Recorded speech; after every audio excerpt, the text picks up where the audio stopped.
Bonjour à tous et bienvenue sur boursicoté.com pour cette nouvelle analyse technique du CAC 40 en clôture avec une séance qui nous fait retomber après avoir testé ici la zone donc entre 7511 et 7525 points suite aux chiffres du chômage américain. On est redescendu ici sur la partie inférieure, un support donc qui aura marqué cette semaine proche des 7415 points.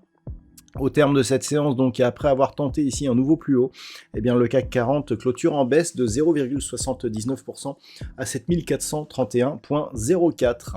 Au niveau des indicateurs techniques, on a un signal de retournement au niveau des histogrammes du MACD qui se retournent dans leur progression. On a une petite divergence au niveau de ces histogrammes, mais cet indicateur est très sensible à cette configuration. Au niveau du RSI, c'est relativement neutre et au niveau des volumes, c'est à peu près dans la moyenne, si j'ose dire. On ne peut pas parler de réelle conviction sur ce mouvement de retournement. Donc on le voit, on a ici, je dirais, une incapacité à franchir cette zone de résistance et cela pose quelques questions pour la suite sans pour autant mettre un risque donc sur cette configuration. Au niveau du palmarès des valeurs, donc nous avons tout de même de belles hausses puisque ArcelorMittal gagne 1,6%, suivi de Publicis Group plus 0,95%. Derrière, Bureau Veritas, Orange ou Airbus sont sur des hausses proches de 0,7%. Au niveau des plus fortes baisses, le gadin du jour, c'est Pernod Ricard qui perd 3,99%, suivi de Téléperformance, moins 2,42%. Derrière, Saint-Gobain, Schneider Electric ou Edenred sont sur des pertes proches de 2%. Donc, quelque part, effectivement, ce que l'on retiendra de cette séance, c'est que toute la performance ici s'est faite le lundi. On est bien monté ici et ensuite on s'est stabilisé. L'incapacité de franchir cette zone qui était le plus haut ici de cette phase, donc qui avait permis au CAC 40 de casser ici la résistance oblique qui définissait la tendance.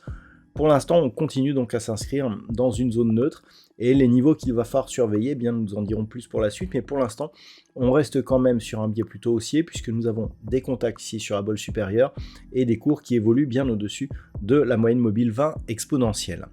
Avant d'aller plus loin, je vous propose une vue sur le marché en hebdomadaire pour se rendre compte que on est toujours ici sous une tendance au niveau de, je dirais, la tendance moyen terme, donc sous cette résistance oblique que l'on a testée cette semaine sans parvenir à la casser.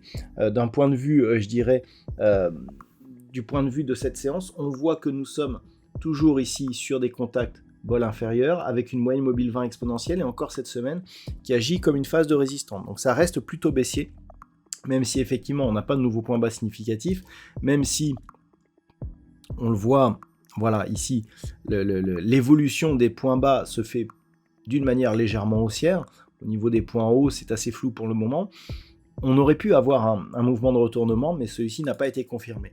Donc il va falloir observer ce qui se passe ici la semaine prochaine, par rapport justement, toujours à la même zone, 7460, 7570 points. La zone ici des 7525 est un peu, je dirais, un peu secondaire sur cette unité de temps.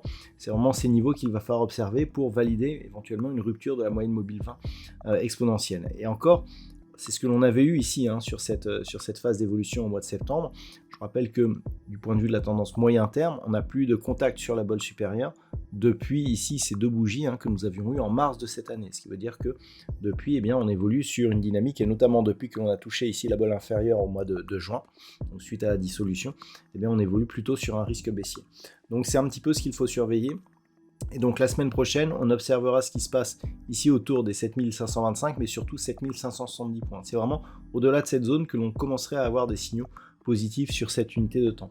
Tant que l'on reste ici sous la moyenne mobile 20 exponentielle, donc grossièrement sous 7400 points la semaine prochaine, on est toujours dans la continuité baissière du point de vue de la tendance moyen terme, avec donc des contacts bol inférieurs et la moyenne mobile 20 exponentielle ici, qui agit comme une zone de résistance. Au niveau des indicateurs techniques, c'est légèrement positif ici au niveau des histogrammes du MACD, c'est neutre au niveau du RSI. On retrouve des volumes cette semaine et du point de vue je dirais des volumes hebdomadaires, on a plus une impression haussière, avec des volumes ici qui s'inscrivent supérieurs à la moyenne, et par contre, eh bien, on manque de conviction par rapport aux niveaux horizontaux. Alors maintenant, donc par rapport à ces niveaux, eh bien voilà ce qu'il faudra chercher. Si les cours cassent ici cette zone, alors vous voyez, c'est une zone de support que l'on peut marquer, voilà, ici, de cette manière. Si on casse ici cette zone de support, donc qui évoluera la semaine prochaine sur un niveau proche des 7340 points, clairement on sort de la dynamique de petits rebonds techniques ici que nous avons, et là clairement l'objectif sera un retour ici sur cette zone des 7150 voire 7075 points. Par contre, tant que l'on est au-dessus, il faut qu'on continue ici à tester cette zone 7460 puis 7570 pour avoir de vrais signaux positifs. Naturellement, entre les deux, ce sera relativement neutre. Voilà donc ce que l'on peut dire sur cette tendance. Maintenant, si on revient ici sur le daily, comment appréhender la prochaine séance? Alors, on a des niveaux un peu plus resserrés sur cette unité de temps. Puisqu'on le voit, donc c'est 7525 qu'il faut casser à la hausse pour vraiment impulser un vrai signal haussier, auquel cas on aura ici succession de points bas et de points hauts qui seraient haussières, donc on validerait une tendance haussière selon la loi de Dow. Je rappelle que par rapport à la rupture ici de cette résistance oblique, la cassure ici nous a donné un biais qui reste pour l'instant neutre, puisque c'est vraiment au-dessus de la zone des 7570 points. Dernier contact ici avec la résistance oblique, et bien que nous aurions un changement de tendance. A l'inverse, on peut considérer que d'un point de vue très court terme, ça reste haussier tant que l'on est au-dessus de la moyenne mobile 20 exponentielle.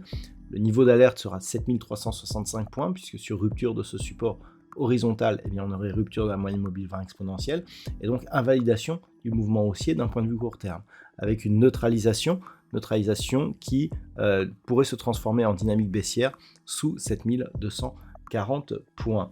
Voilà donc ce que l'on peut dire sur cette analyse technique du CAC 40 pour ce soir. D'un point de vue statistique, la configuration est tout à fait dans la lignée de ce que nous avions auparavant, à savoir eh bien, une certaine neutralité avec peut-être même un risque baissier qui pourrait réapparaître la semaine prochaine. Alors la semaine prochaine, c'est un petit peu petit rebond et risque baissier qui pourrait revenir, donc quelque part c'est relativement neutre globalement, mais on voit le risque baissier qui n'a toujours pas disparu. Voilà donc ce que l'on peut dire pour aujourd'hui. Je vous souhaite de passer un très bon week-end. On se retrouve dès la semaine prochaine pour d'autres analyses techniques, toujours sur le site boursicoté.com.